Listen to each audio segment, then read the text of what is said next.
I'll put mine up next. And so again, we were trying to pick different areas. And I went with this one. And I remember I'm a social studies guy too by trade. So to help me think outside the box a little bit too, I definitely incorporated some AI in helping me put together this AI enhanced lesson plan. And I took on a topic of design thinking, and then put it through the scientific lens. And so it's kind of meant to be, again, kind of a multi-part assignment, a lesson that would take about 4 or 5 days. That really would come at the end of a unit, perhaps, that a ninth grade physical science classes might have been studying about environmental challenges. And after kind of learning about many of those different environmental challenges, now let's find a way to address some of the concerns that we have towards them in a unique way. And so kind of the unique part of it is you're going to try to design a sustainable Mars colony for people to live on, but yet address all of the different problems and environmental concerns on Mars that you're going to see are going to be many of the same similar ones that you would have to consider while you're here on Earth. So again, we lay out some objectives, the insights, and some of the variations that you could do as part of this. And so let's take a look here then. I kind of broke it down, like I said, instead of looking at these as if they were going to be different parts. I kind of said, here's what you would focus on day one.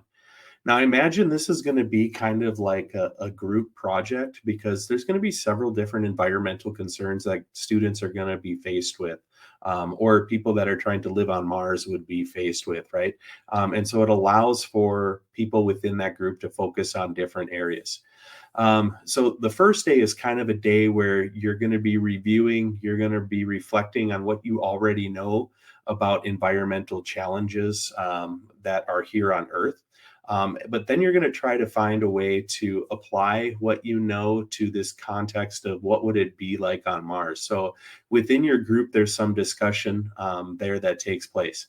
But I also thought this would be a great time, because if you, like, for example, have all of your notes that you took, or the activities, assignments, or videos that you watched that all dealt with that environmental challenges unit that you just are wrapping up, what a great way to help summarize some of your notes by running them through a summarizer tool that you can find in either Magic School or SchoolAI. So I tried that here and ran it through their different summarizer tools. And between SchoolAI and Magic School, I kind of identified 4 different ones: climate change, deforestation, air pollution, water scarcity, ocean pollution, loss of biodiversity, soil degradation, and waste management. And so I, not being the science guy, relied heavily on AI to help me summarize this content and this information. But it would also be a good step for students to learn how to enter in some of their information that they have and ask that tool to summarize it for them, right? So if they had a Google Doc or a Google Slides worth of their own notes, or a Google Doc that was guided notes that they had taken, or some of their assignments, or even a test or a quiz that they had in there, and they drop that in and have that tool summarize their content that they provided, really kind of helps bring that focus back on and helps to reinforce those things that they have learned in the unit coming into this. So I imagine a bunch of discussion taking place here with the different group members here about what these different environmental challenges are. Then along with each one of them, I thought, here's a great time, because you're talking about bringing this to Mars. And so you can have a discussion with your group about whether or not this would be an issue on Mars. Like, are you going to need to really worry about deforestation, for example, on Mars? We've all seen images from the rovers and things that have been there. There are no trees on Mars. So that might not be then one of the environmental challenges that you're going to need to deal with when you start constructing your Mars colony. But air pollution or water scarcity, those could be ones that you might have to consider, and you might have to develop something to, like, for air pollution, for example, to make sure that you have proper filters within your living capsules, so that you're going to have a supply of oxygen, and you're going to have a way to release the carbon dioxide within there, so that you're not all going to die. So those were kind of key components, and definitely use AI as kind of that assistant, to especially help you when you get stuck, or to help you even summarize what some of those issues are. And then you would end that first day by just kind of writing a little bit of a summary, kind of like what you see on these different slides. And here I kind of also thought Google Slides would be a great way to kind of bring together the different components of this project overall. So I imagine, like, this becomes part of a slide within your group that is shared, that you're each going to add to it in the next couple of days. So then day 2 is, now that we have some, concerns that we're worried about here, let's take a minute and let's kind of imagine what these ecosystems would be like on Mars. And so here's where I kind of wanted to bring in a little bit of that visualization. And so going to a tool like Adobe Firefly or Canva, with their image generator. Canva is what Paul used to generate some of his images. Some of these ones that you're going to see here that I have, I used Adobe Firefly to do, and which is really kind of cool here. If you're using Magic School, another plug out for them is that one of their tools that they have, one of their cards, is Adobe Firefly Image Generator. So it's already built into what Magic School has. SchoolAI does not have their own embedded image generator, so you would probably go to like a Canva, or even a Dolly to generate some of those, if your students have access to those.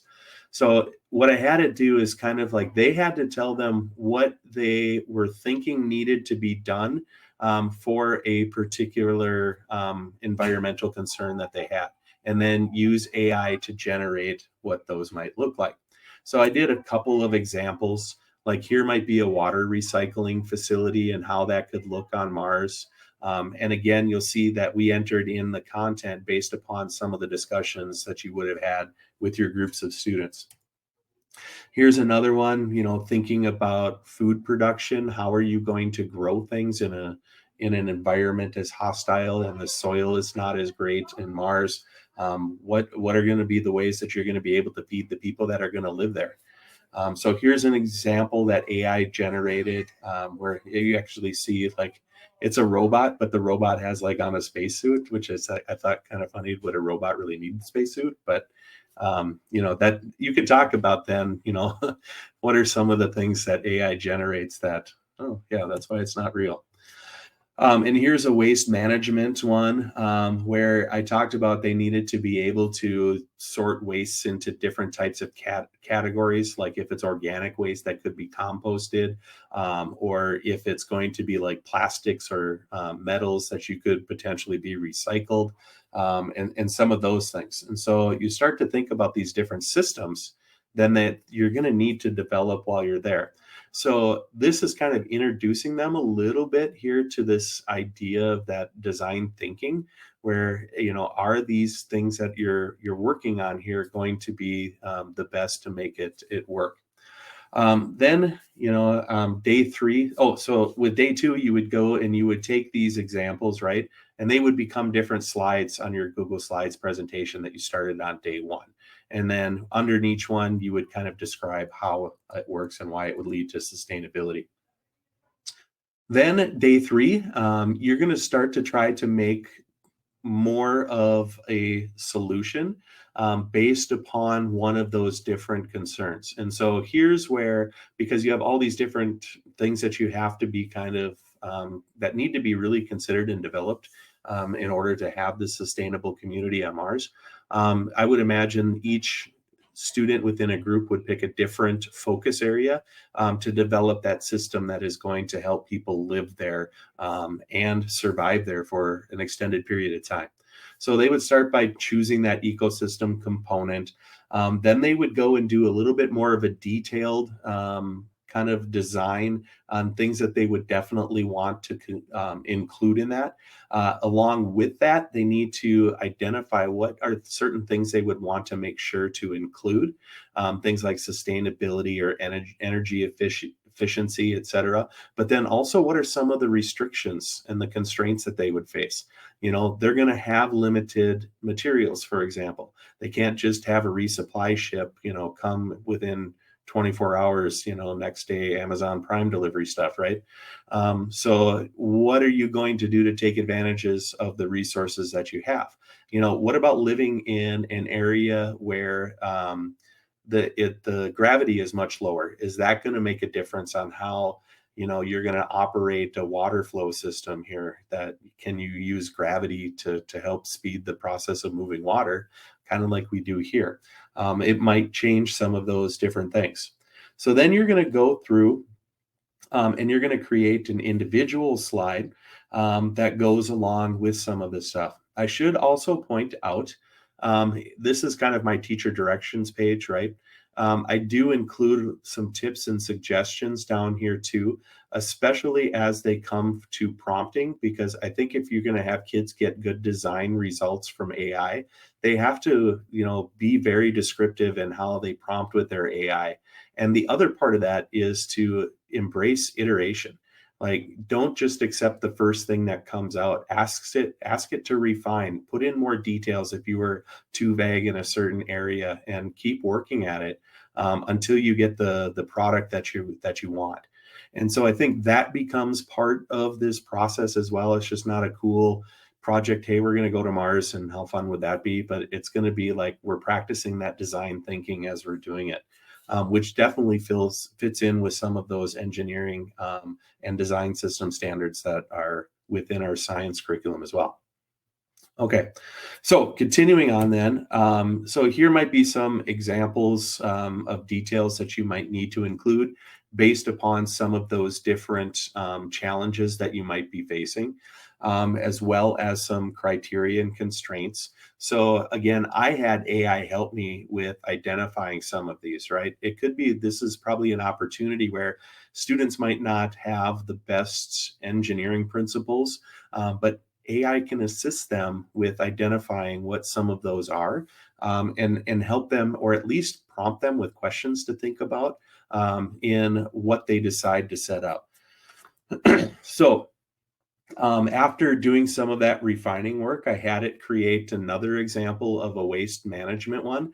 And here again, you can tell, yeah, it's a little bit of an AI generated thing because they don't quite spell all of the words correctly. Organic, for example, and an organic. But you could see here, this facility has these conveyor belts. It's got different containers that are going to end up with metals and plastics and other composted type stuff. The idea that you do need to recycle to make all of this stuff work. So again, I kind of like how it makes some of these designs rather visual. Then we get to day 4, where they have this design. Now they're going to share it with the other members of their group, right? And so they're going to say and describe the thing that they created, perhaps even show it with their visual, and then get feedback from their other members of their group, and then go back again, because it's part of that design process, and do some of those reviews, do some of those refinements. They could even ask AI to give it more feedback too, based upon some of the suggestions that they have. And so what then becomes of it is you add these components to your Google slide presentation, and then with the whole group, you kind of have a plan on how you're going to design this spot for humans to live on another planet.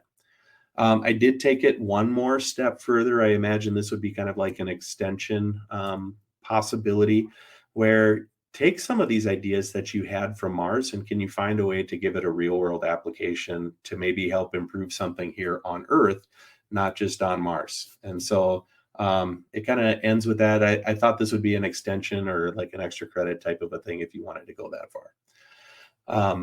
But yeah, so that is kind of a big overview here of one way that you could use AI tools like Magic School, like SchoolAI, along with some image design things like Firefly, Canva, and yet kind of make it a neat activity that definitely, I think, reinforces some of the content that you've been learning along the way. So that was two versions of lessons that Jeremy and I spent some time putting together. And I think one important piece to point out is that as educators, that if you've already been in the field for a while, already going to have lesson plans and things that you've already designed. And I think the way that we built it out, which was based on Paul's example, I think is a really good practice to do at least a couple times. But then the other thing is too, I don't think that there's anything wrong as you get comfortable with when you're trying to incorporate AI tools. If you have a lesson plan that you've already built out in a Google Doc, or you've already got a presentation that you've built out in Google Slides or PowerPoint, I would say that utilizing the concepts from Paul and making comments to yourself in those documents, so your Google Doc lessons or your Microsoft PowerPoint presentations, making little notes for yourself in the presenter notes or in the comments on certain items and saying, you know, I'm going to highlight this piece of my lesson plan and I'm going to write in some notes about this is where I would use an AI tool and this is what I would use it for. And I think that would be because I love the idea that Paul has. I think it's great and I think it's a good practice, and it challenged Jeremy and I to think Hmm. about the being intentional about our AI tool use when it comes to students. And I think that as you move forward, you could just make note of things in those lessons and have purpose for them, and by just jotting them down, because I think thinking about time and how much time teachers have, that I think will be the default way of doing it, which is a little Yeah. quicker. But And I like what you said, the purpose, right? Have a purpose for using not just an AI tool, but any technology application, right? Have a reason for why you're using it, and know why that tool is the best thing to either to accelerate or to accommodate or to enhance the learning of the students in your class. And if it's not going to make it better, then you don't need it, right? yeah, Because you've been doing it a good way for however long. And I think if you are a new teacher and you don't have that repertoire of lessons to kind of fall back on that you've used over and over, the tried and true stuff, I think this is an opportunity though, where really start with what your objectives and your standards are, and then build out from there. And if you need AI to help you build out a lesson from a standard, oh my gosh, they all have those abilities within there. And also like you were talking about with time, you do have to find ways to make best use of your time, and AI can be that tool that'll help you save a lot of that too. yeah. And I think there's something to be said that I tend to always recommend to teachers that I work with that they should utilize a Magic School AI, or say School AI, uh, with their students, because it's an easy entry point and a safe entry point with the data privacy considerations. Like, it's a good entry point for both teachers and students because you have everything at your disposal, and then the teachers can issue tools to the students that are safe, that they can use, um, and aren't going to run into like issues with some of the some of those Mhm, things where you're signing students up, and mhm. we don't want to encourage that if it's not a safe tool to use. So those things are really important. But, if we want our students to become better users of the tool also, they need to be given practice for it. And I Yeah. know that's I know that's our opinions, and if they run against your administrators, don't say, "Well, David and Jeremy told me I could do it." But I think it's a great opportunity to have a conversation about why Yeah. it's important that students need to learn these tools too. And like you said, to do so in an environment that is safe and protected, or safer and more protected, um, Yeah. I think is definitely helping them still. Yeah. And I think as you build out your lesson, with you're gonna actually learn the tool better as you construct Hmm. something like Jeremy and I did, or if you do those little notes and things. I think as you think about your actual lesson and the pairing of AI, you're gonna have a better sense for the AI tool that you're using as you build that. Thank you for joining us. We hope we've given you lots of food for thought here, and some ideas to try. Remember to amp up and enhance those lessons using AI tools. And we hope you do give it a try. And if things work out really, really well for you, we'd love to hear about it. And if they don't work well for you, we would love to hear about that too. So reach out to us. Our socials are always in the description with the video. So you should be able to find us there. Next time, we will be revisiting some of our favorite AI tools, which we had episodes on in season 1. What happens is tools make a lot of changes and updates. So we're going to spend a little bit of time making some updates to some of our favorite AI tools. So until then, happy teaching, everyone. We'll see you soon.